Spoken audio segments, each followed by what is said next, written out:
The moment following pleasure is often characterized by a sense of contentment, sighs, and silence. But what few realize is that this silence can also shroud invisible risks. After intercourse, the body undergoes significant physical, hormonal, and immunological shifts. And both men and women frequently disregard the subtle signals their own organism sends out. A mild itch, a slight discomfort, or even the absence of any symptoms can conceal the onset of inflammatory or infectious processes. This negligence carries a price. From urinary tract infections to STIs, the body reacts to neglect. However, this is not an exercise in health anxiety, but rather a call for education and self-care. There exists a void in the conversation surrounding sex.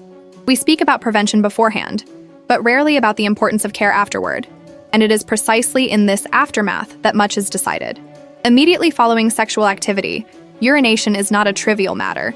It is an act of protection, particularly for individuals with a short urethra, which is the case for most women. This simple habit can prevent painful and recurrent infections. For men, washing the genital area with warm water and mild soap is also crucial, especially if a condom was not used. We are talking about eliminating bacteria, fungi, and residues that can compromise genital health. It is an act of responsibility, but also of respect for the person with whom that moment was shared. Beyond cleanliness, the selection of post-coital attire requires careful consideration. Synthetic and tight-fitting fabrics can suffocate the intimate area, elevating the risk of candidiasis and other imbalances. Opt for lightweight cotton garments that allow skin to breathe and moisture to evaporate. And if you're among those who sleep au naturel, congratulations. Your body will thank you. While not often discussed, the hygiene of objects used during sex is an integral part of self-care. Erotic toys, lubricants, and even unwashed hands and nails can become vectors of contamination. A simple routine of washing with warm water and neutral soap is sufficient to ensure your safety. Moreover, if you share objects, extra vigilance is essential. The human body harbors its own unique microbiota, and the mingling of these can be less than romantic.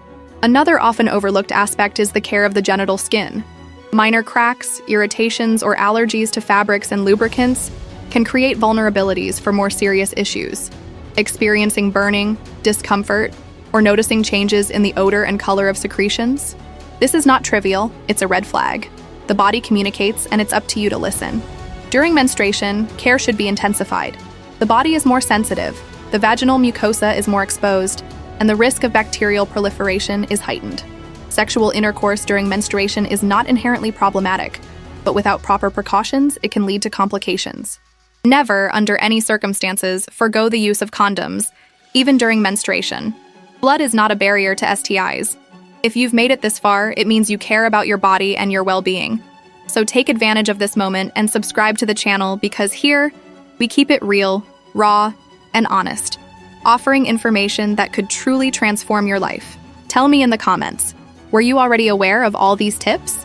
Do you have any rituals you always follow after intimacy?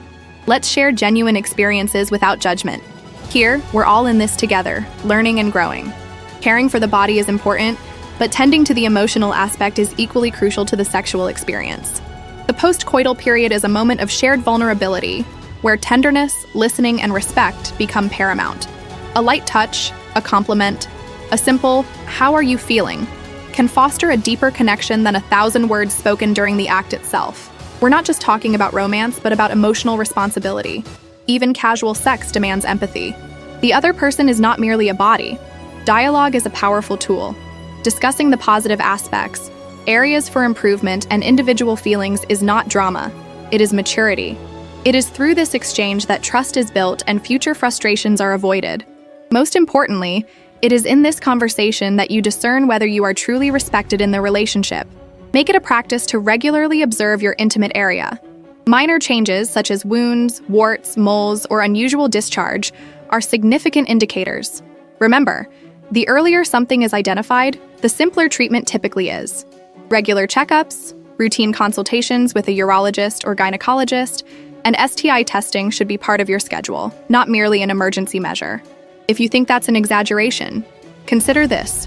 Self-care is the bedrock of self-assurance. Individuals who prioritize their well-being radiate that confidence in every facet of life, from intimate relationships to social interactions and their own self-perception. Moreover, individuals who cultivate healthy routines tend to attract partners who share similar levels of consciousness. The energy you emanate attracts the experiences you live. Sex is more than just desire. It is surrender. It is care. It is awareness. And when you understand this, everything changes. Pleasure ceases to be a fleeting peak and becomes a complete cycle, encompassing preparation, experience, and aftercare. It is a ritual of respect for yourself and for the person you share this moment with. If you've made it this far, I want to express my sincere gratitude. This demonstrates your commitment to your well-being and your willingness to learn and grow. If you haven't already subscribed, now is the time. Here, you'll find authentic, straightforward content that speaks to you on a peer-to-peer level. Take a moment to share in the comments. Were you already aware of these care practices? Have you had any remarkable experiences post-sexual encounter that you'd like to share with our community? Your story could be instrumental in helping others. Let's cultivate a space for listening, exchange, and support. Until the next video.